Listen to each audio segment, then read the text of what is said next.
E aí, gente, boa noite. Estamos iniciando aqui o NL Podcast, né? Aqui a gente vai bater um papo sempre com empreendedores e profissionais da saúde para trazer aí assuntos interessantes para vocês. E o primeiro episódio, tive o prazer aqui de convidar o meu amigo Felipe, que é profissional de educação física. Ele é especialista em biomecânica e posturologia e além de ser personal trainer, também está fazendo aí, iniciando aí na carreira de cursos, né, para alunos e profissionais de educação física. E aí, Felipe, queria que você se apresentasse um pouco e depois me falasse por que você escolheu estudar educação física, né? A gente iniciar com essa pergunta. Boa noite, pessoal, tudo bem? Primeiro, agradecer, antes de tudo, ao Irã pelo convite. A gente está, essa excelente oportunidade de estar falando sobre personal training, que não deixa de ser um empreendedorismo, e também falando um pouco sobre um pouco de musculação e saúde em geral.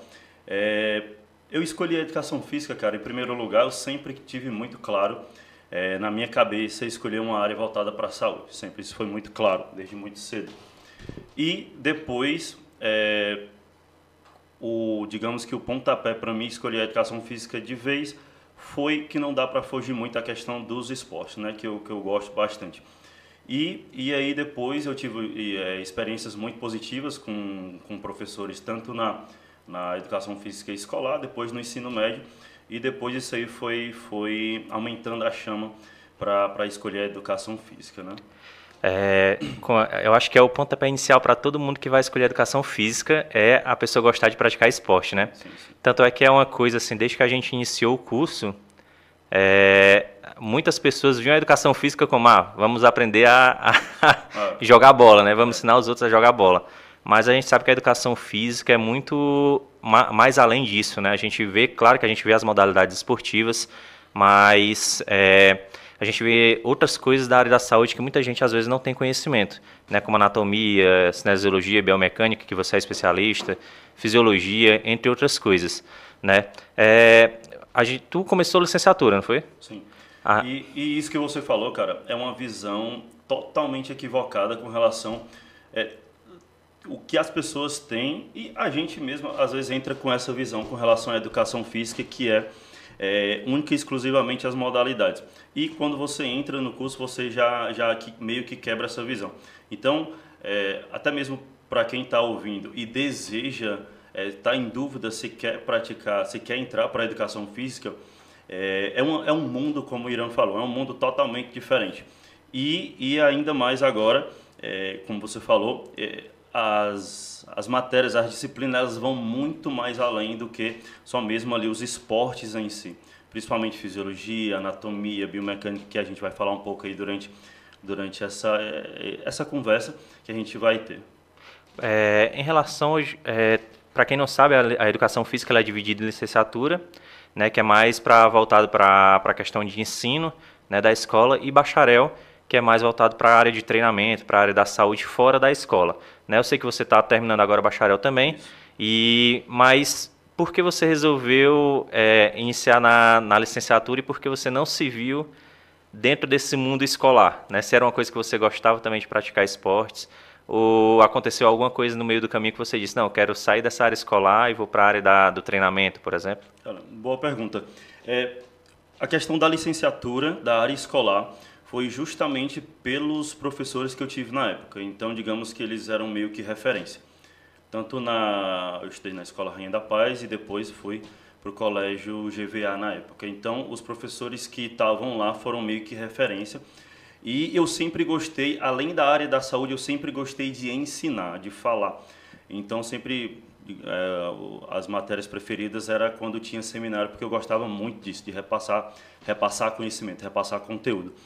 E fez com que de novo aumentasse a chama para escolher a educação física. Na época que a gente ingressou, não tinha o bacharel, então não era muito conhecida aqui na cidade a questão do bacharelado. É, e o que então eu sempre fui apaixonado por essa questão de ensinar. O que me fez meio que me afastar da licenciatura da área escolar foi algumas experiências com relação ao estágio. Ao estágio, e também na época eu trabalhei em alguns programas do governo. Do governo era mais educação na época, isso, mais educação. e teve outro projeto, enfim, que eu não me lembro agora não, mas era um projeto do governo federal.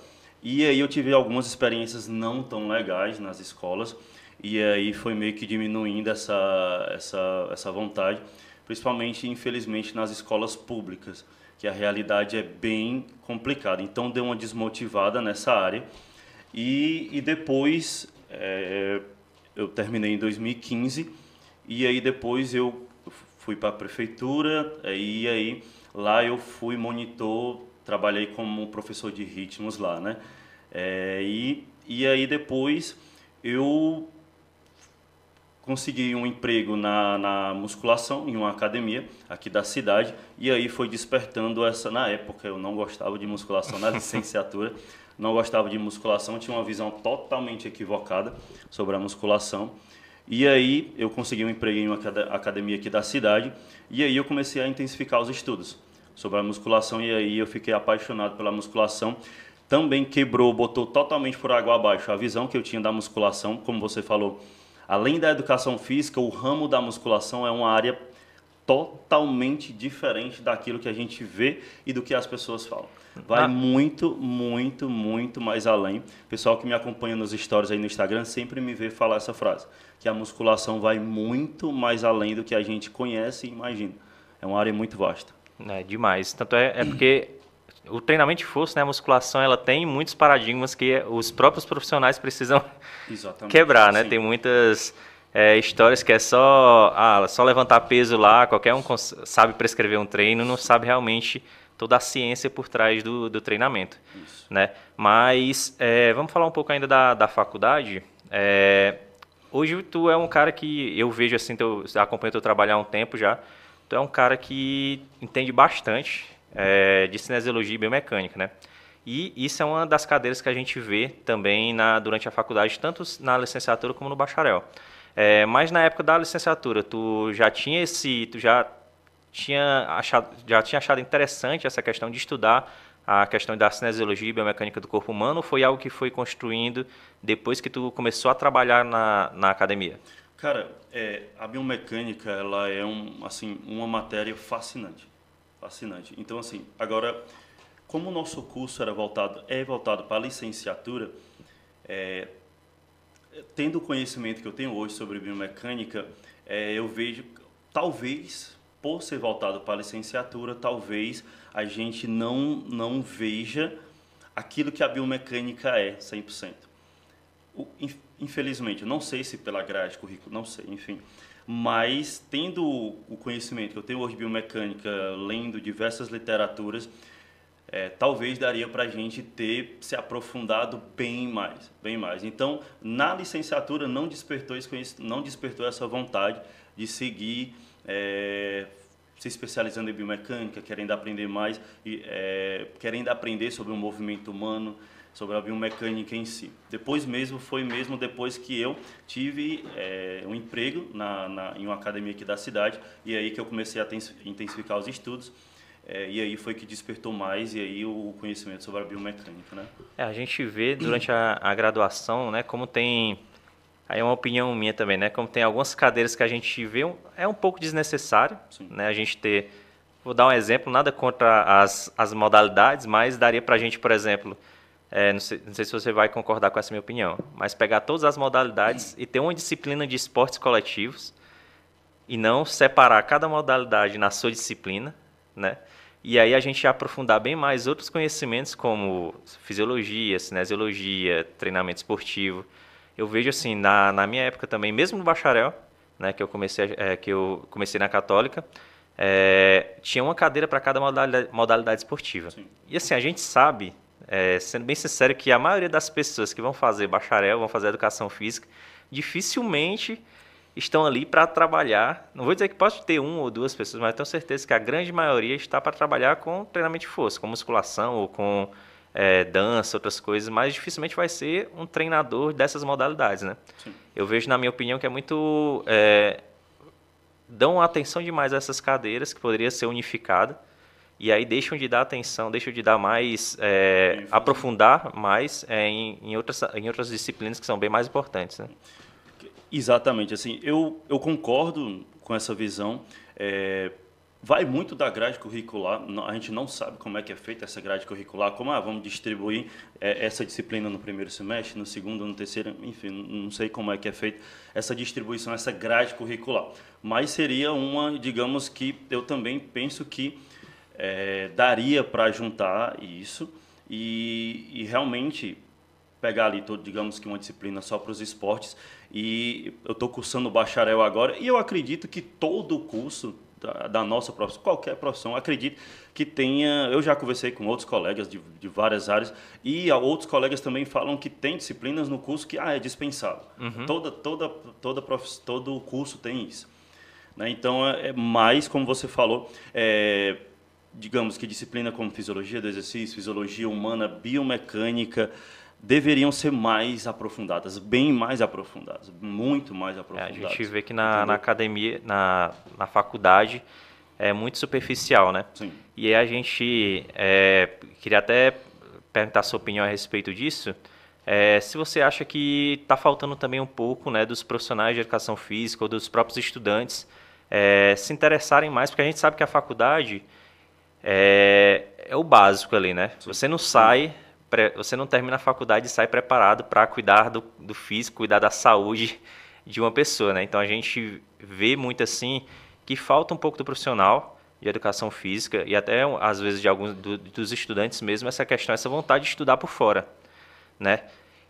Vejo que hoje em dia melhorou bastante, mas ainda não está no nível assim que a gente vê, por exemplo, o profissional de educação física ser reconhecido como profissional da saúde. A gente sabe que a maioria das pessoas não sabe que a gente é classificado como profissional da saúde. E eu acho que muito parte disso muito por causa dos próprios profissionais que às vezes não causam assim um pouco de autoridade, né, naquele conhecimento, como por exemplo você.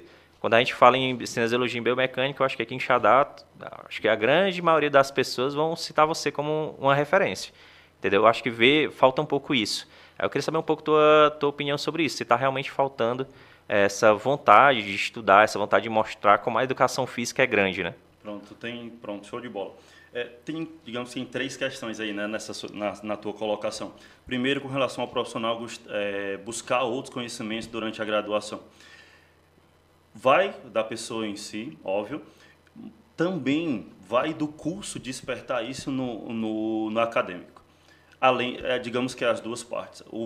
A pessoa tem que ter aquele desejo de estar buscando mais e o curso também tem que dar ferramentas para que o profissional ele não pare ali. Como você falou, e de novo, eu já conversei com outros colegas, pessoas mesmas que eu treino de outras áreas se você for e achar que você vai sair da graduação preparado, você está completamente enganado. Completamente enganado. Então, assim, a faculdade ela é o norte. Você vai por aqui. Esse aqui é o caminho para você seguir. Aí depois você vai ter que investir em outros materiais. Livros, cursos, enfim. Qualquer outro material que faça... e aí entrando no segundo ponto que você falou, que é a questão... Por que as pessoas não reconhecem a gente como uma área da saúde? Vai muito também pela questão escolar. Né, ali o professor está ali e geralmente os outros colegas professores vê somente aquela parte que o professor está na quadra. Então ali já digamos que confirma aquilo que as pessoas têm de visão do profissional de educação física, que é somente a área do esporte. Então esse é um ponto. Não vê, por exemplo, o conteúdo que o professor dá na sala, que tem o conteúdo, né? Tem o conteúdo que o professor dá lá. No ensino médio, o professor, a gente tinha trabalhos que falavam relacionado à área da saúde. No ensino fundamental, teve também. Então, assim, o professor de educação física tinha a aula teórica, tinha a parte prática, que é importante. Então, a questão do reconhecimento já parte daí. Segunda parte, com relação ao reconhecimento da sociedade. O professor de educação física, o profissional de educação física, ele não, digamos que além dessa imagem, tipo, digamos, os colegas que estão aqui, olhar para a gente e gerar essa autoridade, digamos que como qualquer outra área. Se tiver um médico aqui, um nutricionista, um fisioterapeuta, as pessoas elas vão ter uma imagem sobre aquele profissional. Então, digamos que as pessoas elas têm uma imagem pré-formada sobre o profissional de educação física. Então, vai muito de nós mesmos passar essa imagem de autoridade com relação à área da saúde. Talvez a gente entre mais na frente no ponto de que eu sempre converso com alguns colegas aqui digamos que seja uma sala de musculação. Passou dessa porta para dentro aqui uma sala de musculação, a autoridade é o profissional de educação física. Ah, mas o médico... Não, o médico ele é da porta para trás. Ah, mas você vai questionar o médico dentro da musculação? Sim. Agora, o profissional de educação física, ele vai ter esse embasamento para questionar. Acontece muito de chegar cartas de médico e dizer, pessoa tal tem essa, digamos, condromalácia, tem que alongar isso, fortalecer isso está errado. Não pode, ao pé da letra, não pode. Não pode. Porque não é o que o colega médico da área da saúde deveria fazer. Maria da Silva, condromalácia grau 3, pronto, acabou. A partir dali, nós, profissionais de educação física, temos que saber o que é que vai ter que alongar, que fortalecer, o que é que vai ter. Tem muito também, por exemplo, o médico diz, ou qualquer outra área diz, Maria da Silva, condromalácia, estamos só pegando um exemplo, condromalácia não pode fazer leg press. Está errado. E aí, o colega, às vezes, por não ter autoridade ou não ter conhecimento, segue a cartilha por medo. Por medo de, eu vou seguir porque se tiver alguma coisa errada, o culpado vai ser um médico. Não pode. E é uma coisa assim, é muito engraçado que chega, às vezes, né? Vamos evitar que a pessoa, com hernia de disco, por exemplo, vamos evitar fazer agachamentos. É clássico isso aí. A pessoa passa o dia inteiro se levantando e sentando na cadeira, já está fazendo um agachamento ali, né? Exatamente. Essa recomendação aí é clássica. Ou seja, eu tenho abaulamento discal, início de hernia de disco. Faço todos os exercícios de pé. Óbvio que tem alguns exercícios que você não pode fazer, mas isso não é o médico que tem que dizer. Uhum. Quem tem que saber é o profissional de educação física que lhe acompanha o que você pode e o que não pode fazer. Agora, de novo, por falta de conhecimento, por medo, por insegurança, o colega profissional de educação física ele segue a cartilha. Mas você vai contestar o médico? De novo, passou da porta para dentro, a autoridade é o profissional de educação física. E aí entra a questão que você falou também com relação ao reconhecimento da sociedade. Por que o pessoal não tem 100% de segurança no que o profissional de educação física fala? Porque a galera não mergulha nas literaturas, não mergulha. Agora está mudando muito, tá. Mas por isso que o profissional era conhecido na faculdade como os caras que pegam a bola somente. Uhum. Entendeu? E não tem uma conversa como essa, uma conversa com base nas literaturas confiáveis, artigos, livros, bem respaldada. Digamos que chegou lá uma cartilha, Maria da Silva não pode fazer, tem hernia de disco, não pode fazer agachamento. Por que ela não pode? Está aqui a base. Eu tenho a base para isso e eu vou prescrever. É aquela Entendeu? Coisa, não? A gente conversando assim pode parecer para as pessoas que estão assistindo que talvez causar um debate entre o médico e o profissional de educação física. Na verdade, não é isso. É até um trabalho, é interessante que haja esse trabalho interdisciplinar. Isso, né? Tem muitos casos que você deve acompanhar que pode ser acompanhado, que tem um acompanhamento de um médico, de um ortopedista ou de um fisioterapeuta. A questão é o quê? Outros profissionais não quererem fazer seu trabalho, que é prescrever o treino. Né? Cada macaco no seu aquela macaca no seu galho. Do mesmo cada um jeito fazendo seu trabalho isso. E vocês conversando para entregar o melhor trabalho para o seu cliente, né? Exatamente. Entra na questão que você falou de que isso que você citou, cada área compete ao profissional. E, de novo, como o Irã bem citou, não é um embate entre os colegas médicos da área da saúde, porque tem vários médicos que dizem o seguinte: fale com o seu personal, fale com o seu professor. Tem vários que dizem assim. Mas o que eu estou falando é da minha experiência na academia, durante 5 anos que eu fiquei, aliás, até hoje, das cartas que a gente recebe. É isso que eu estou dizendo. Né? Mas, porém, existem outros colegas que dizem, converse com o seu professor e veja o que ele acha sobre isso. Isso também já tá mudando bastante, porque assim, é bem complicado até para a gente, vendo pelo lado do cliente que vai te procurar. Se um médico já prescreve o que a pessoa pode fazer ou não pode fazer. Isso. A gente sabe que tem muito aquela cultura de que o que o médico fala Verdade absoluta. é verdade absoluta. Isso. Então, assim, até para a gente rebater, ou não rebater, mas tentar explicar para o aluno que aquilo não é totalmente correto, fica um pouco chato, né? Fica um clima meio ruim do profissional com o cliente, porque ele muitas vezes ele vai realmente querer que você passe o que está prescrito lá pelo médico, né? É óbvio, como você falou, óbvio que você não vai, óbvio que o colega que recebe uma carta, a gente está entrando nesse assunto, óbvio que, isso aqui está errado, não, isso aqui não pode, não é, óbvio que não é assim. Se o colega chega, se uma pessoa, um cliente chega tá com alguma patologia e chega lá com alguma recomendação, você vai explicar, tudo bem, eu respeito aqui a carta e tal, mas por isso, você vai explicar de boa, entendeu? Da mesma forma que é questão de ética e profissionalismo. Se você é médico, por exemplo, e você prescreve uma receita, nós da educação física, algum nutricionista, algum fisioterapeuta vai contestar aquela receita? Não vai.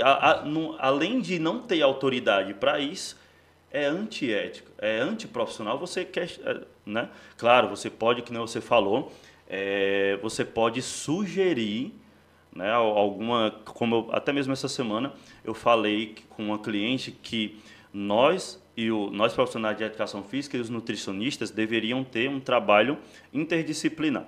Por exemplo, se eu sou responsável de passar o treino dele e ele é acompanhado, ele é meu cliente e o nutricionista dele, né? Então eu deveria ter um contato com o nutricionista dele. Para quê? Para que aquela dieta ou o meu treino esteja alinhado o máximo possível. Porque, não sei se a gente pode entrar nessa questão, mas digamos que se o meu treino está muito intenso, a dieta tem que estar minimamente alinhada com aquilo ali. Então, a gente deveria ter um contato, eu e o nutricionista. Da mesma forma, se um cliente tem alguma patologia, hérnia de disco, condromalácia, se ela foi no ortopedista, nós deveríamos ter um contato com esse profissional para saber e tal, para, digamos, sugerir o que é que seria mais adequado para aquele cliente. Sentar junto e conversar a melhor forma de tratar. E não isso, não é ficar, exatamente. Mas falando aqui sobre o período que tu começou a trabalhar na academia, né? Foi em que ano, mais ou menos? 2000 e...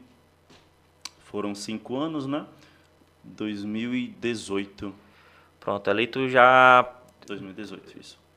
Tu já sentiu assim, quando tu começou a trabalhar, tu percebeu que realmente aquilo que tu tinha estudado na faculdade de licenciatura não era suficiente para suprir aquela demanda lá da academia, e aí tu partiu para estudar conteúdos por fora, né? Hoje tu ministra cursos, né? Tu partiu para esses cursos online, para e-books, ou tu foi logo atrás de artigos científicos, livros, para quem quer, para possíveis alunos de educação física que vão assistir o vídeo, o que tu indicaria para eles procurarem, assim, cursos online, ou ler artigos científicos, ou buscar mais uma literatura mais em livros mesmo? Pronto, 2 pontos aí nessa questão, né? A questão de quando eu iniciei, se a licenciatura prepara. Pela essência do curso ser licenciatura e ser voltado para a área escolar, ou seja, a biomecânica e a cinesiologia, ela não a fisiologia, também a anatomia sim, mas essas outras que eu citei, elas não lhe preparam 100% para o salão, para a musculação ali. Pela essência do curso, ser licenciatura, digamos que o bacharel ele não prepara 100%, mas ele é mais, digamos que ele é um pouco mais completo. Mas óbvio que ele não vai preparar 100%, não vai. Não vai preparar você 100% para os desafios do salão, não vai. Então, pela essência do curso ser licenciatura, então eu não fui 100% preparado, né, para esse emprego no salão. E o segundo ponto que eu indicaria para os colegas é, assim, cara, se você for mergulhar nos livros de primeira, você vai ficar meio que batendo assim, porque a leitura assim, é muito densa, né? Muito, muito, muito, muito. Por exemplo, para você ter noção, o livro do Newman, que é uma referência, tem 724 páginas. Ou seja, é muita coisa, é um conteúdo muito denso. E se você for... Esses dias mesmo, um colega perguntou, eu postei lá, o colega perguntou qual era o livro, e eu disse, cara, tu está iniciando agora na leitura, tu já faz tempo que lê, porque se tu estiver iniciando agora, tu vai ficar frustrado. Se tu for ler, era um livro de periodização que eu estava lendo, e esse livro tem 704 páginas. Então, assim, inicia com algo mais básico, você vai pegando o gosto pela leitura, você vai pegando o hábito da leitura, e aí depois você vai para essas literaturas mais densas, porque senão você fica frustrado, literalmente. Porque é um conteúdo denso, é um conteúdo difícil, e aí, se você for de primeiro, você vai ficar frustrado. Então, se você é o tipo de pessoa que tem muita curiosidade, que gosta de entender os porquês de cada coisa, né, que é o meu caso, tipo, se é, por que é assim, vai, entendeu? Então, o porquê de cada coisa. Então, por isso que eu fui para os livros. Eu não me contentei apenas com os cursos que eu fiz. Né? Então, o que os professores falavam, então eu ficava com mais curiosidade ainda. Né? Então, por isso que eu fui para... Não, vou ver aqui e tal. Então, assim, se o colega gosta de entender o porquê de cada coisa, ele vá para os livros, porque os livros é onde tem os detalhes de cada coisa. Agora, se ele quer um conteúdo mais específico, sei lá, uma patologia, uma técnica avançada de treino, então ele vai para o artigo científico, que aí basta ele colocar lá no PubMed, hérnia de disco, vai aparecer um artigo, uma coisa menos densa. Infinitos não, mas milhares. Milhares de artigos no PubMed sobre esse assunto, mas é uma coisa específica, bem específica, entendeu? Agora, cursos também, é bem legal os colegas investirem, que você vai saber a opinião de outros colegas, mas eu acredito, eu tenho uma visão que você seja um profissional que tenha opinião própria. Óbvio que não, porque eu acho, óbvio que você tem que estar muito embasado. Então, assim, se você quer ter opinião própria, se você quer ter autoridade, se você quer ser autoridade na área, se você quer ser reconhecido tanto pelos seus clientes como por outros colegas, por sua opinião própria, você tem que ir para os livros. Porque ali você vai ter um conhecimento muito amplo de todas as áreas, periodização, fisiologia, biomecânica, posturologia, disfunções. Então, se você quer ter autoridade, opinião própria, baseada na literatura, vá para os livros. A questão dos cursos, né, online é uma opção, assim, realmente para aquela pessoa que não tem o hábito de ler. O curso online ele vai te ajudar realmente a despertar esse interesse de conhecer um pouco mais, né? Exatamente. Mas isso que você falou é bem importante mesmo, a questão de você querer ter sua própria opinião a respeito daquilo.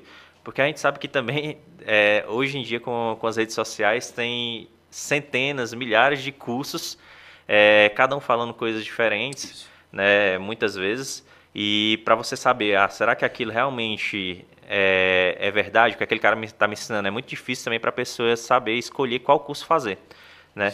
E assim, apesar de... Tem alguns profissionais que a gente sabe que é referência no mercado e tudo, mas é muito importante que além dos cursos, dos artigos, que o artigo, na minha visão, é um estudo de caso, né? Sim. Como se fosse um estudo de caso, né? Sim. Ali, é bem específico para aquilo. Mas, fora os cursos, realmente a pessoa tem que entrar nos livros, né? Não tem que, o profissional de educação física tem que ter o hábito de ler. Isso. Né? Se você realmente quer, por isso que a gente iniciou logo nas primeiras falas, que você falou, tanto a educação física e mais específico a musculação, por exemplo, se a pessoa, às vezes as pessoas perguntam, corrida, eu digo, cara, eu não entendo nada de corrida, nada da biomecânica da corrida. Para você ter noção, os livros de biomecânica e cinesiologia que eu já li, todos eles trazem, principalmente os últimos capítulos, eles falam, tem um capítulo específico só sobre a corrida, só sobre a caminhada. Então é muita coisa, E existem literaturas exclusivas só sobre a corrida, só sobre a natação, só sobre a dança. Eu estou atendendo um cliente agora que ele tem um objetivo do ciclismo, eu tive que comprar uma literatura específica de periodização para esse tipo de cliente. Ou seja, um livro específico só para esse tipo de modalidade. Porque muita gente pensa assim, entra naquela questão de qualquer um pode prescrever um treino, né? Mas cada indivíduo, a gente sabe, né? Aquele princípio básico ali da individualidade biológica. E aí cada indivíduo tem pode responder ou não aquele determinado treino. E ainda mais assim, atletas, né? A gente sabe que o atleta a gente vê muito assim, na rede social, alguém criticando um determinado exercício, sem entender que por trás daquele exercício ali tem um atleta. Então, por exemplo, aquele exercício, para quem está fazendo musculação, por si só, a gente vê assim, invenção ali, mais para, estou dando um exemplo assim, powerlifting, que a gente sabe, ou então profissionais de queda de braço, que tenham exercícios específicos para aquilo. Muitas vezes a gente não vai ter o conhecimento daquilo, né? E aí entra a questão de realmente você buscar esse conhecimento de outras formas, porque hoje você é especialista em cinesiologia e biomecânica, da musculação. Exatamente. Em outras modalidades esportivas, se chegar alguém para você atender, você vai ter que estudar por fora. Exatamente. Que é um conteúdo muito amplo, né? Muito, exatamente. Como você falou, a educação física é um mundo muito amplo e se você pegar cada modalidade, é um mundo mais amplo ainda. Como eu disse, a musculação ela é muito ampla. Se você pegar essas 5 modalidades, fisiologia, anatomia, periodização, biomecânica, posturologia, disfunções musculares, que a gente precisa ter o conhecimento, então, velho, é muita coisa. Então, isso se a gente for dividir isso em cada modalidade esportiva. Isso, exatamente. Você imagina, essas 6 que eu falei dentro da musculação, aí você passa para as outras áreas. Entendeu? Porque, então assim, é muita coisa. A gente sabe que a musculação, querendo ou não, treinamento de força, tem aquele cara que é da corrida e diz, eu não gosto de treinar musculação, porque vai talvez com o receio de perder rendimento na corrida, né? Do ciclismo, não gosto de musculação, natação não gosto, mas a musculação é a base de todas as modalidades esportivas, né? O treinamento de força, não é uma musculação tradicional, né? O treinamento de força é a base de todas as modalidades. Não tem como você ser um atleta, se você for pesquisar qualquer atleta de qualquer modalidade, seja ela desde, sei lá, arremesso de dardo, que é um olímpico, até um futebol americano, NBA, todos eles fazem treinamento de força. Então não tem para onde fugir. Exatamente.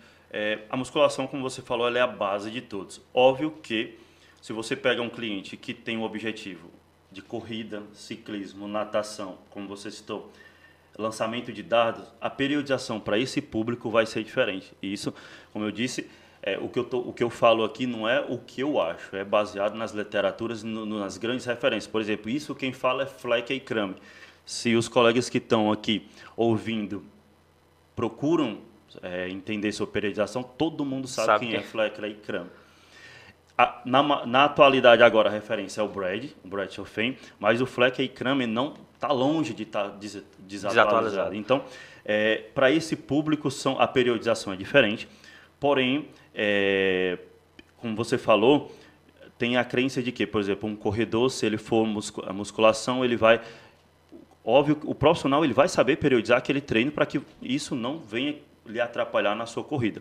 Para você ter noção, justamente nesses capítulos que falam sobre a corrida, para você ter noção, o impacto que tem no joelho, no tornozelo e no quadril de um corredor, a depender de como ele corre, por exemplo, no joelho é em torno de 5, 6 vezes o peso corporal dele.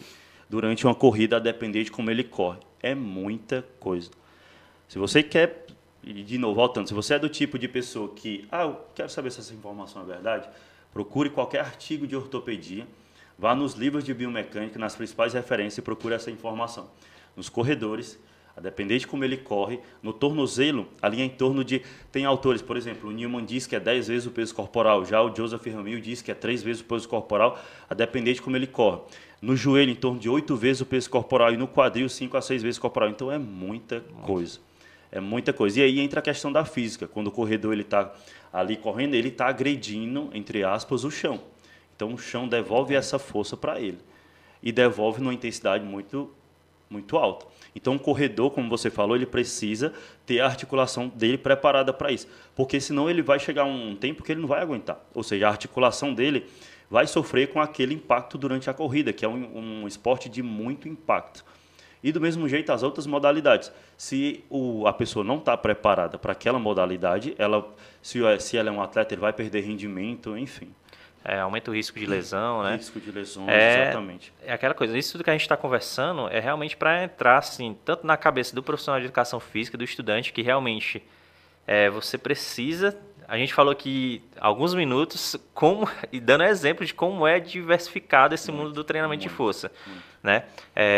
Mas também para o próprio público, né, que assistir a gente, para ter uma noção de como é importante você ter um bom profissional de educação física prescrevendo seu treino, né? Porque da mesma forma, se for um ciclista, como você falou, você só vai perder rendimento se o treino não estiver bem montado. Exatamente. Né? Então é importante também que quem escute a gente, quem estiver escutando a gente e, por exemplo, estiver pensando em contratar um personal trainer, veja se realmente ele vai ser o adequado para aquela sua modalidade esportiva, ou para aquele seu problema físico, ou para o seu objetivo.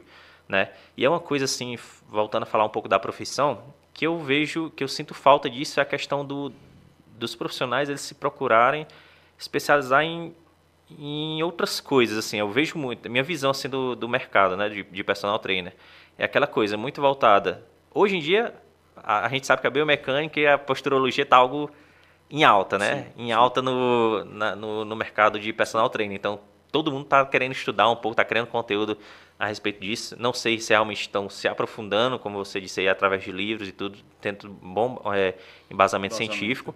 Mas a gente sabe que é aquela coisa, é só estética, hipertrofia e emagrecimento. Isso.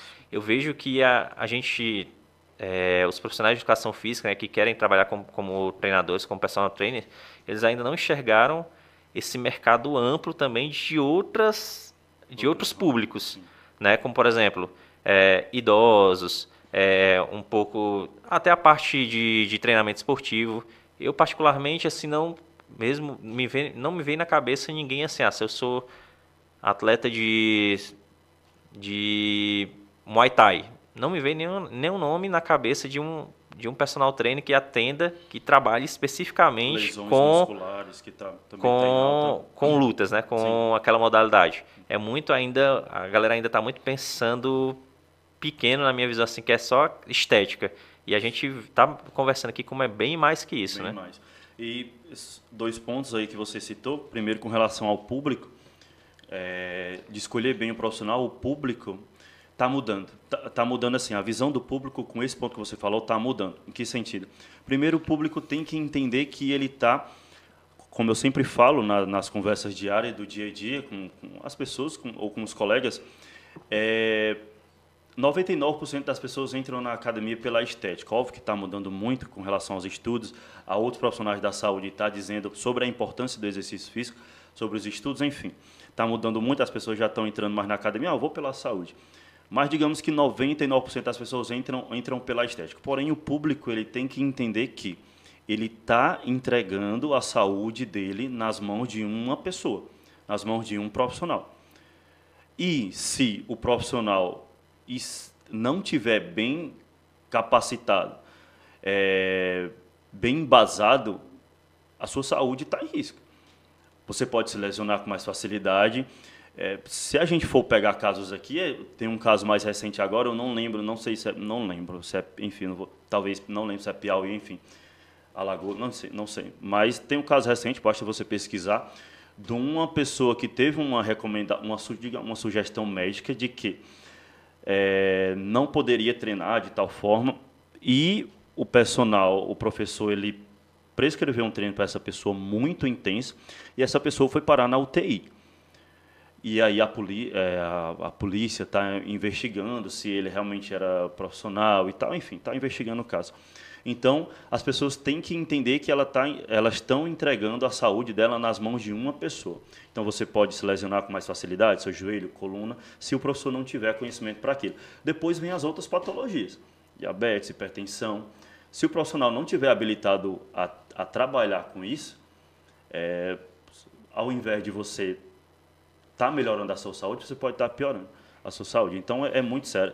E agora, como eu falei, o pensamento das pessoas está mudando. Hoje, as pessoas elas perguntam, você estuda e tal, nessa academia, como é que é os professores, todos já terminaram e tal, como é? Então, você não via isso antigamente. As pessoas apenas iam.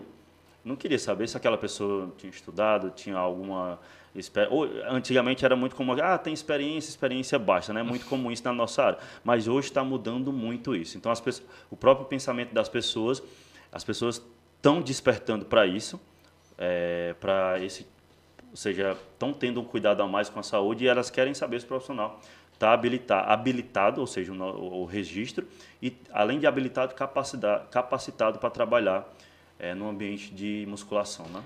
Esse caso aí que você falou não foi o primeiro, né? Exatamente. Tem vários casos aí de pessoas que realmente...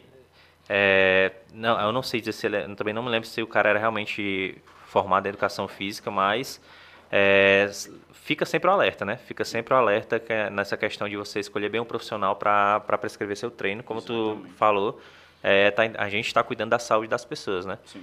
E aí é bem importante a gente...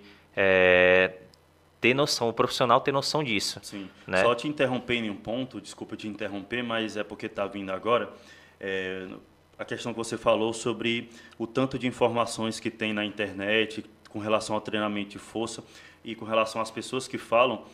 Por isso que é importante também o professor, o profissional de educação física, e mais específico a gente está falando aqui o personal, ele ter muito conhecimento, porque com a rede social... todo mundo se acha no direito de estar falando sobre musculação, exercício físico. E as pessoas ficam perdidas. Um fala outro fala outro, um defende uma coisa, defende outra coisa. Então, por isso que é importante, além, você, digamos que, combater essas desinformações. Né? Que as pessoas... É muito comum no meio, digamos que no meio do fisiculturismo, por exemplo, as pessoas postarem os treinos no YouTube, né, aqueles treinos, as pessoas querem replicar e aí a pessoa já chega na academia, eu quero fazer esse treino dessa forma. Então você tem que estar preparado para ir de encontro a isso. E você conseguir explicar pro aluno exatamente. Que aquele treino, o cara é fisiculturista, ele é um atleta de alto rendimento, então assim, já é um nível totalmente diferente, né? Uhum. A galera ainda não tem muita noção disso. Realmente, eu que tenho uma academia, né? A gente percebe muito isso, de às vezes a pessoa chegar, esse treino aqui. E os professores também têm que ter a noção de explicar para ele, esse treino aqui não dá certo você fazer por isso, por aquilo, né? Porque realmente a rede social ela vem muito forte. E até uma coisa assim, além do profissional de educação física, ele, como é que posso dizer, ele refutar algumas informações que não sejam verdades, ele também ter a noção de que ele precisa comunicar informações boas, né? Ele precisa usar essa rede social para espalhar essa informação, até porque hoje em dia não tem como, acho que nenhuma profissão ficar sem utilizar o seu Instagram, a sua rede social como uma ferramenta de venda, né? Então, ele tem que estar ali postando conteúdos relevantes para a galera conhecer ele e talvez adquirir um produto ou contratar como personal trainer. Mas aí tu falou aí do fisiculturismo, né? A gente até estava conversando aqui em off daquele caso do leg, do stiff, no leg press, né? Que ficou no mundo fitness, né? Foi bem... repercutiu bastante. Exatamente. Aí eu queria até para a galera saber, assim, se aquele vídeo... Eu acho que quem curte musculação deve ter visto esse vídeo, né? Com não certeza. Foi duas pessoas bem famosas fazendo. Com certeza.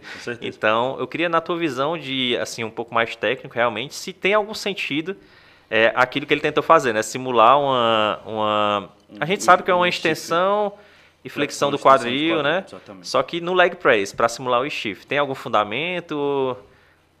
Pois é, cara. Como você falou, essa aí foi uma das várias polêmicas que tem envolvendo o mundo do fisiculturismo, né? E aí é um assunto bem amplo. Esses dias eu coloquei uma caixinha e o rapaz perguntou lá no Instagram se eu acompanhava o mundo do fisiculturismo. Se você olhar no meu Instagram, não é, pelo amor de Deus, não é por arrogância, nada disso, nada disso. O pessoal perguntando se eu acompanhava os fisiculturistas, né? Eu disse, cara, eu não acompanho muito. Eu sigo o Ramon, porque ele afinal, um atleta brasileiro muito reconhecido e tem um potencial enorme. E eu fui explicar. Como eu falei, jamais é arrogância nem nada, mas eu vou explicar a minha visão. Por quê?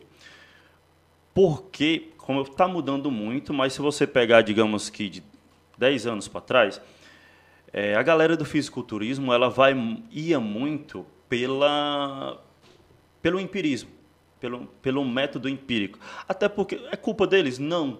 Assim como toda profissão, assim como a medicina evoluiu, a nutrição evoluiu, a fisioterapia evoluiu, a musculação ela evoluiu.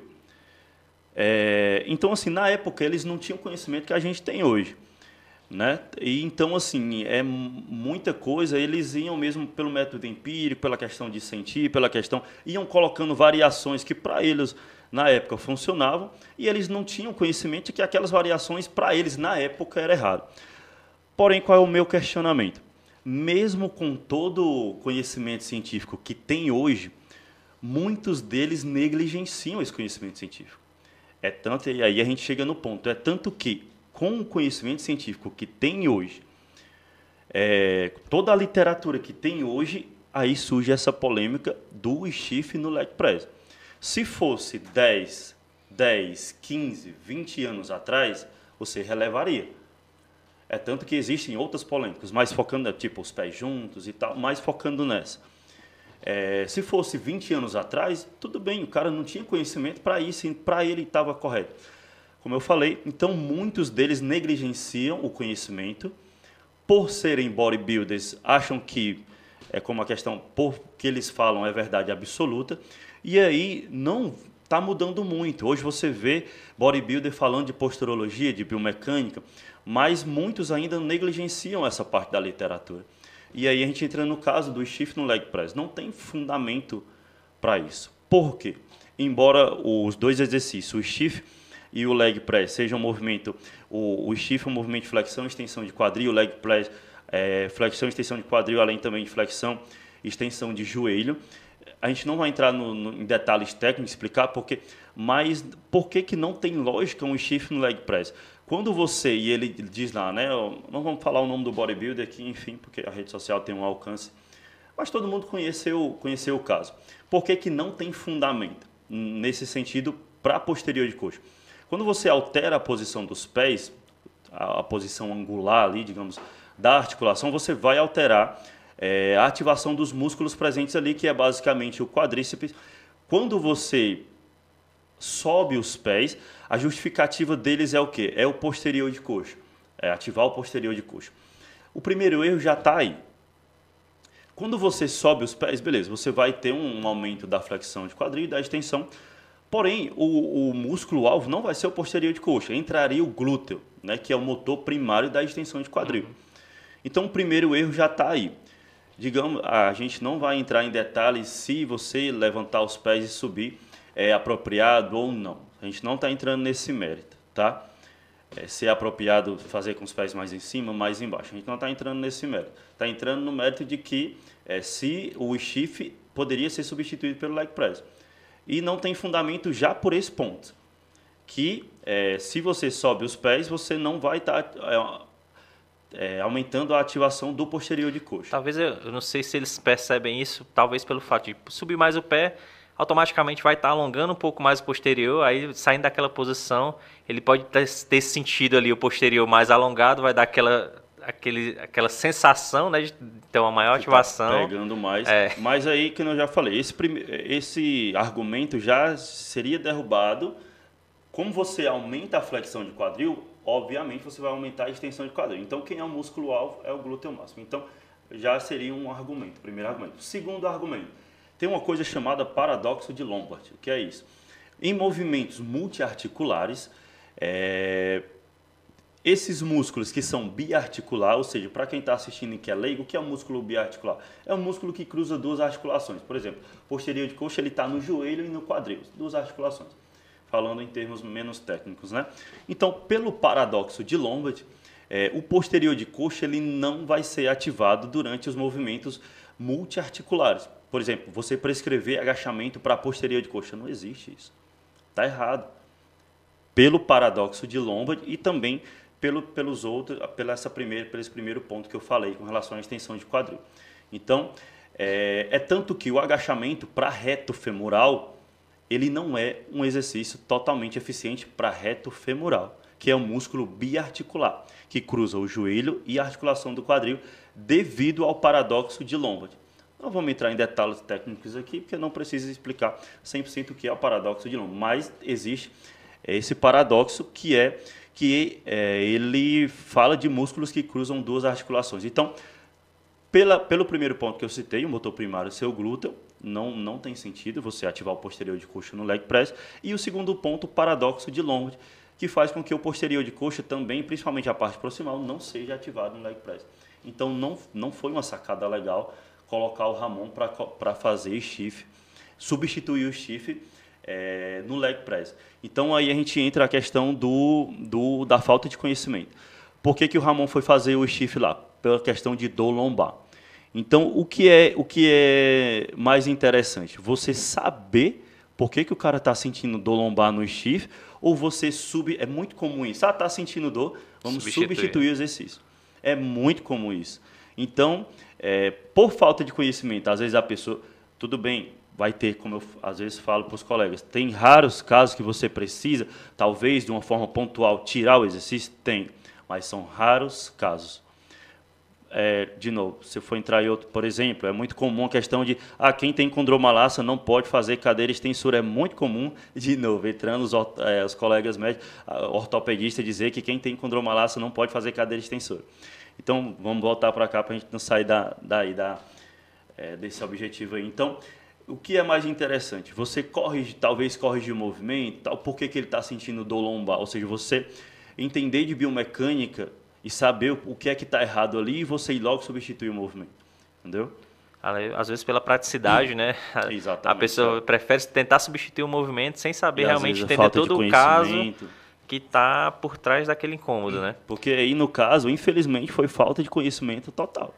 Falta de conhecimento total. Aproveitar que a gente está falando um pouco dessa polêmica aqui, eu queria ter opinião também sobre outra, que é bem comum, né? A questão dos exercícios, que tem muitos... Tem muitos profissionais que dizem que não precisa de exercícios isolados, né? Como cadeira abdutora, como cadeira extensora, que, por exemplo, o agachamento, levantamento de terra resolve tudo. Né? E aí você acabou de citar um exemplo, por exemplo, do agachamento do reto femoral, né? Que ele não é bem ativado como se fosse, por exemplo, na cadeira extensora. Né? Eu queria que tu falasse um pouco sobre a tua opinião sobre isso. Realmente, pode ter casos que realmente não precisa de exercícios isolados, ou hoje a gente já sabe, por exemplo, o glúteo, né, que trabalha tem vários feixes, né, e cada feixe às vezes trabalha melhor em ângulos diferentes, e se é realmente interessante essa questão de unir, né? Acho que o erro de muita gente é querer excluir um exercício, sei lá, botar pontos negativos em um exercício para enaltecer outros, né? Podendo realmente utilizar os dois, né? Tanto exercícios multiarticulares como os isolados, né? Cara, essa é uma das discussões que eu acho totalmente desnecessárias na nossa área. Totalmente. Um ponto eu entendo que é porque, talvez infelizmente ou felizmente, a galera trabalha com marketing, o pessoal usa essa estratégia de chamar atenção por meio de polêmica.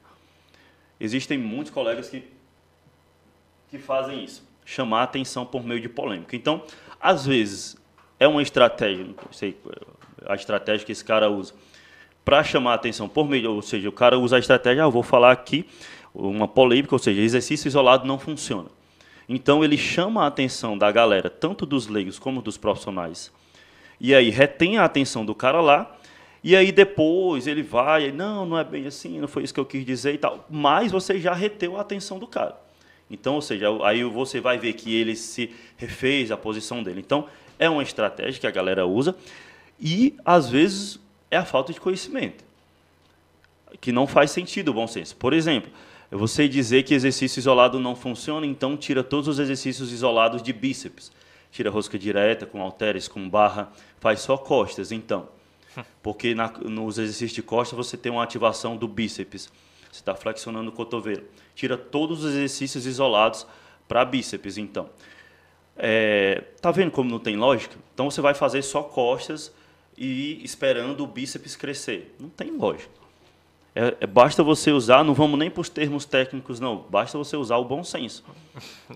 De tríceps, vai fazer só supino. Você a gente sabe que supino realmente trabalha um pouco tríceps, ombro, né? Exatamente. Mas aí não vai fazer nenhum isolado de tríceps. Nenhum. Então tira lá os exercícios de extensão de tríceps. Exercício de peitoral, tira lá os crucifixos, lá na máquina, com halteres, no crossover, tira todos esses. Então, basta você usar o bom senso. Então, se você acha correto trabalhar rosca direta, por que você vai achar errado você fazer uma extensão de quadril na polia, por exemplo, que é um exercício isolado para glúteo? Então, é meio que uma disputa mesquinha da galera que está na área, né, para chamar a atenção, chamar a audiência e tal. E às vezes, quando chega no cúmulo, é a falta de conhecimento do cara que defende um ponto de vista desse. Entendeu? Porque tem... Hoje, até falando de uma polêmica que hoje em dia já tem estudos que realmente mostrando que tem ativação diferente, é a questão da panturrilha, né? Exatamente. O posicionamento dos pés, antigamente, falando dos fisiculturismos, os bodybuilders faziam muito isso, né? Fazer o movimento de panturrilha com a ponta do pé para fora, para dentro, para ativar áreas diferentes do gastrocnêmio.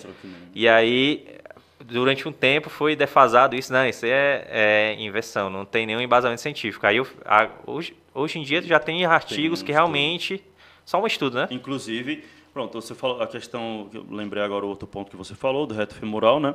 Então, como falei, depois eu volto para esse ponto, por que o reto femoral ele não é bem ativado em exercícios multiarticulares? Não é que ele, pelo amor de Deus, você arrancou o reto femoral de lá e ele não é ativado de nenhuma forma, não é isso. A ativação dele é mais eficiente na cadeira extensora do que em exercícios multiarticulares. Porém, ele tem uma ativação em exercícios multiarticulares, sim. Porém, pelo paradoxo de Loma, de novo, não vamos entrar em detalhes técnicos aqui, principalmente para a galera que é só mesmo amante da musculação, digamos assim, que não é profissional.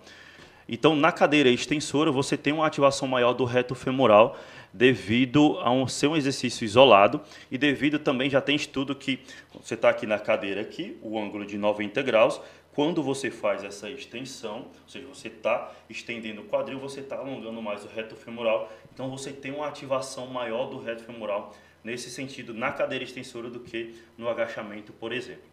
Certo? Agora, voltando ao outro ponto que era, agora me fugiu da aqui, panturrilha. que é... Pronto, da panturrilha, show de bola. Como a gente falou, por isso a ciência, muitas coisas do fisiculturismo, ela descarta.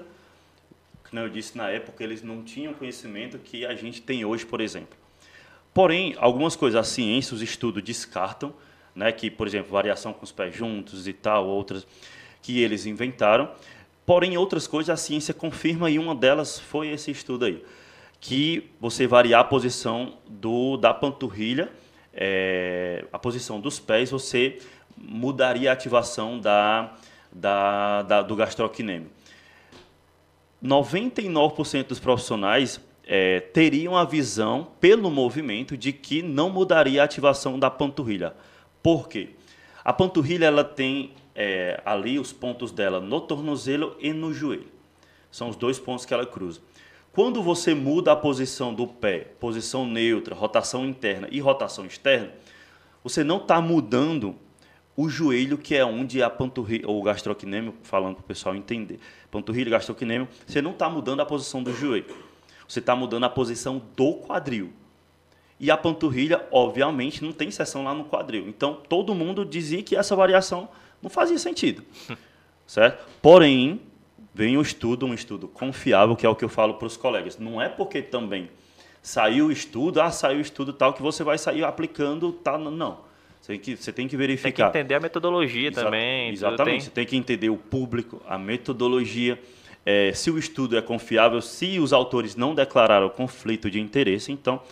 Voltando para cá. Então, esse estudo é confiável, é de autores renomados, dizendo que se você mudar a posição do pé na panturrilha, você vai mudar também a ativação das cabeças do gastrocnêmio. Então, digamos que é um estudo que pegou todo mundo de surpresa, porque professores altamente renomados tinham essa visão de que não mudaria. E os bodybuilders, há muito tempo atrás, então, como eu digo, não é que a gente é totalmente contra os bodybuilders, não é isso. É você usar o bom senso no que eles usam nos treinos, nas opiniões dele. Nem tudo é verdade absoluta. É aquela isso, questão entendeu? assim, né? Se a gente tem uma ciência por trás da musculação, a gente, querendo ou não, deve um pouco para os fisiculturistas. Porque Exatamente. eles que foram ali Sim, com conhecimento foram os precursores. empírico, Isso. e aí a ciência foi lá para ver se aquilo que eles estavam fazendo era verdade ou não. né? Exatamente. Então é uma coisa assim de realmente não ter essa separação, e sim esse trabalho E toda em área conjunto, tem né? esse empirismo. Na medicina tem. Na medicina tem. Se a gente procurar os nossos avós, se você estava com uma dor, você ia para o conhecimento empírico na época. Então, toda área tem essa parte do empirismo. Agora, você não pode resumir uma área tão vasta como a educação física e a musculação ao achismo, ao empirismo. Não, porque eu acho, porque pega mais. Não, não é isso. Você não pode resumir uma área tão vasta ao que eu acho, ao empirismo, entendeu? Entendi. E assim, a gente entrou aí no assunto aí das polêmicas e tal, mas a gente vai falar um pouco também sobre o teu trabalho, né? Hoje tu terminou, tu parou de trabalhar na academia, né? Depois de 5 anos. Foi uma escolha porque tu queria mesmo realmente focar mais no trabalho de serviço personalizado, tu queria também focar nessa área de cursos e palestras que tu tá dando? Cara, a questão de eu ter saído da academia foi questões pessoais que eu não vou falar aqui, foram mais questões pessoais mesmo. E eu passei 5 anos, né, na academia, e aí agora eu tô, como aqui o assunto o slogan do podcast, né, Negócios e Saúde, o personal trainer ele não deixa de ser um empreendedor. Então, o personal trainer, a área de personal trainer, ele é um empreendedorismo. E qual é o CNPJ do personal trainer? É o CREF dele. Então, assim, o personal trainer dentro de uma academia, ele é uma empresa dentro de uma empresa. É tanto que para ele ser devidamente habilitado, ele tem que ter o CREF dele. Então, o profissional ele tem que entender que ele é uma empresa e a imagem física dele, a imagem que ele passa nas redes sociais, é a imagem da empresa. Do mesmo jeito que você tem a sua empresa, a New Life, você zela por essa imagem, você tem um registro CNPJ dela e você zela por essa empresa. Então, o personal trainer, ele tem que zelar por essa imagem nesse sentido. Então, como eu falei, eu saí da academia por questões pessoais mesmo, desenvolvendo lá, e aí agora eu estou investindo literalmente nessa parte de personal trainer mais com clientes, né?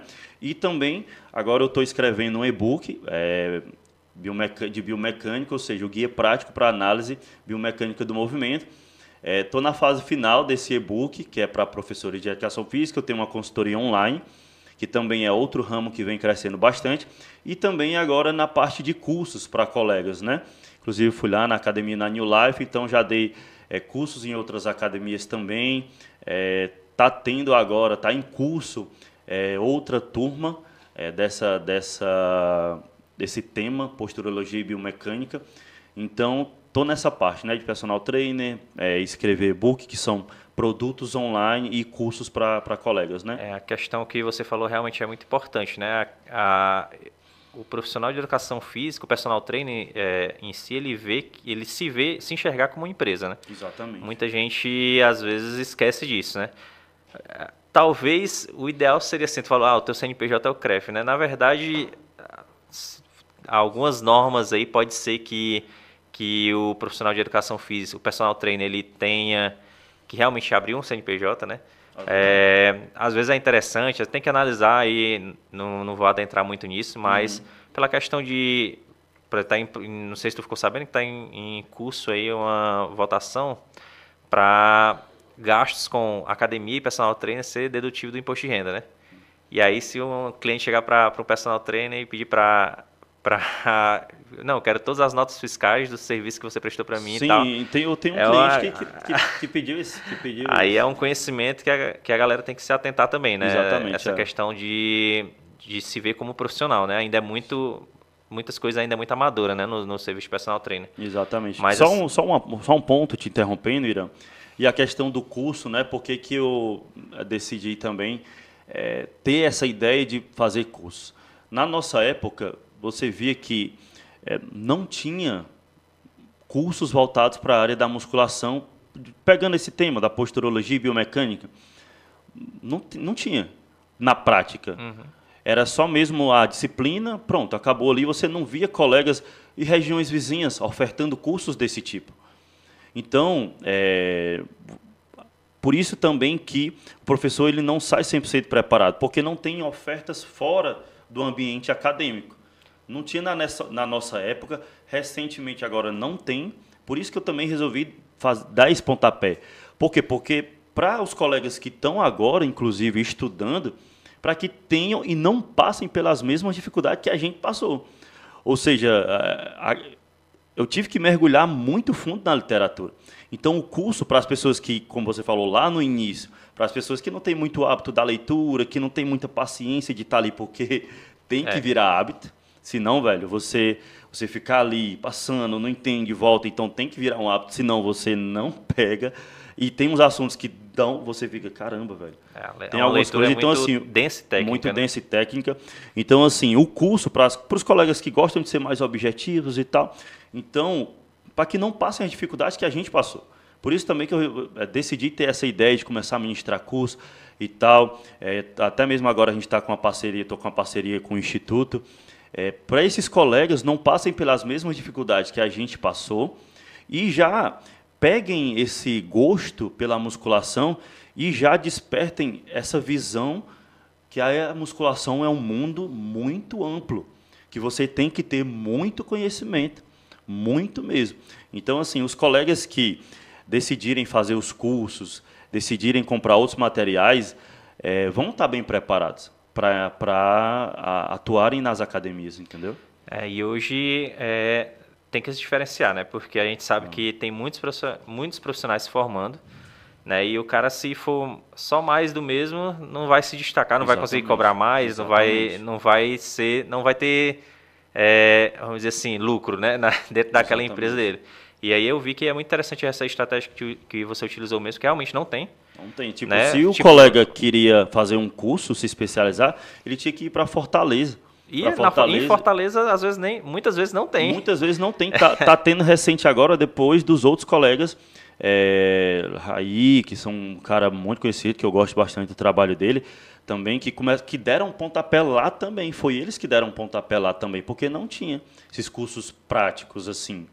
Entendeu? Então, ou você tinha que ir em Fortaleza ou em outros, entendeu? Não tem nas regiões vizinhas, não tem. Se você procurar regiões vizinhas, Xeramobim, Banabuiú, curso voltado para a área prática de posturologia, biomecânica, cinesiologia aplicada na prática, disfunções, que está bem comum, disfunções voltado para a área da musculação, além da estética. Não tem, cara, não tem, entendeu?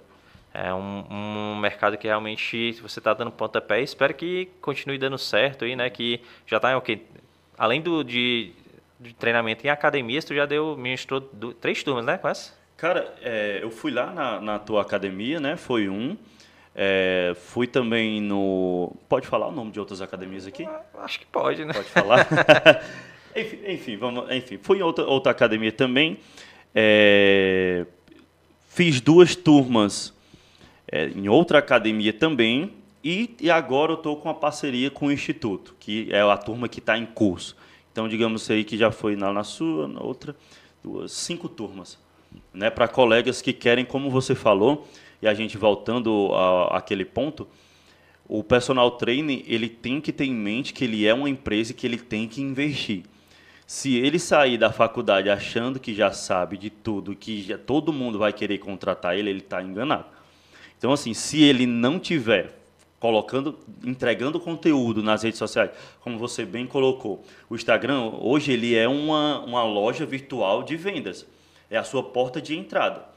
Então, é o que eu sempre falo para os colegas no dia a dia ou para os cursos que eu estou ministrando. Eu digo, galera, comecem a produzir conteúdo. Por quê? Porque se ele é um cliente e ele quer me contratar, então ele vai lá no meu Instagram, ele dá uma pesquisada e ele vai decidir, não, esse cara aqui é diferente dos outros que eu pesquisei. Esse cara aqui, ele tem algo de diferente. Ele produz conteúdo, ele tem autoridade no que ele está falando, pelos conteúdos. Então, o Instagram é da pessoa, a pessoa faz o que quer. Mas, por exemplo, se você vai no Instagram de 2 colegas e lá tem só a foto do cara, enfim, o Instagram é da pessoa, ela faz do Instagram o que ela quer. Mas ela só tem foto da pessoa, só tem foto dela, só tem foto ele com a namorada, e o outro colega tem lá. Você produz um conteúdo, você postou um resultado, você, sei lá, o agachar, o que ativa mais, 3 dicas para isso. Qual a chance de você contratar 1 ou 2? Você vai contratar quem? O 2, que aquele cara está produzindo, está mostrando que tem, do que só aquele outro que... Criou o portfólio, né? Exatamente. Então, a galera, inclusive, algumas pessoas já chegaram, eu fui, visitei o seu Instagram e tal, você faz isso, né? Faz aquilo e tal, entendeu? Então, o Instagram hoje ele é uma excelente ferramenta de vendas para você mostrar o seu trabalho e por que aquele cliente vai contratar você e não... Que nem você disse, se a gente sair aí fora e dizer personal trainer, vai sair um de cada casa. Agora, personal diferente, personal qualificado, que tem autoridade no que fala, aí é outra coisa. Aí já diminui mais o percentual, entendeu? Pronto, a gente está chegando aqui ao fim da conversa. Eu queria que tu falasse aí a questão, tá perto de finalizar o e-book, vai ser uma coisa que tu vai anunciar, assim, vai deixar aberto para vender, ou vai ser algo que tu vai entregar para quem participa dos teus cursos? Tu já pensou nisso? Cara, o e-book ele vai estar à venda para colegas que querem aí uma visão mais direta da biomecânica, né? Para que não esteja ali lendo aquelas 720 páginas que é o Newman, 524 páginas que é o Joseph Ramil, 400 páginas. Então, assim, digamos que o e-book ele vai estar denso, ou seja, tudo aquilo ali vai estar no e-book. Então, para a galera que gosta de ser mais objetivo, o e-book vai estar abordando tudo isso. Então, é para professores o e-book, né? Então, tem a consultoria online, o curso também, o curso que vai ser voltado para professores também vai estar em andamento. Então, vai ser mais para profissionais da área, para o pessoal que é leigo e gosta de treinar, tem uma consultoria online, né? Então, vai estar disponível à venda. Em breve eu vou postar nas redes sociais, né? O pessoal que acompanha lá. Então, quem não segue ainda o Felipe aí, a gente vai deixar aí na descrição do vídeo o Instagram dele e tudo para ficarem acompanhando. E aí, Felipe, eu queria agradecer, né, por ter aceitado esse convite de ser aí o primeiro convidado aí do NL Podcast. Espero que a gente venha aqui, talvez, outras vezes para a gente falar de outros assuntos, né, relacionados à saúde. E eu queria deixar o espaço aberto aí para você fazer uma declaração final, alguma coisa que você queira falar que eu ainda não perguntei, né? Perfeito. Cara, de novo eu queria agradecer, de verdade, parabenizar pela iniciativa. Me lisonjeado ter sido o primeiro convidado do NL Podcast. Parabenizar de verdade pela iniciativa, cara, porque principalmente de dar espaço para a gente estar conversando esse tipo de assunto. Talvez em outra oportunidade a gente fale mais as dúvidas do pessoal sobre a musculação em si, mas parabenizar por essa iniciativa de estar dando espaço de falar sobre esses assuntos, estar conscientizando tanto profissionais como as pessoas leigas a terem outra visão da educação física e da musculação. Então, parabenizar por esse pontapé inicial, desejar sucesso aqui para o NL Podcast e para o pessoal, tanto para os colegas, realmente mergulhem na literatura, estudem de fato, invistam em conhecimento, como eu sempre falo, a musculação vai muito mais além do que você imagina, né? Então, é esse recado que eu gostaria de deixar aqui. Então é isso, gente. Finalizando aqui o primeiro episódio do NL Podcast. E em breve a gente vai trazer mais outros convidados.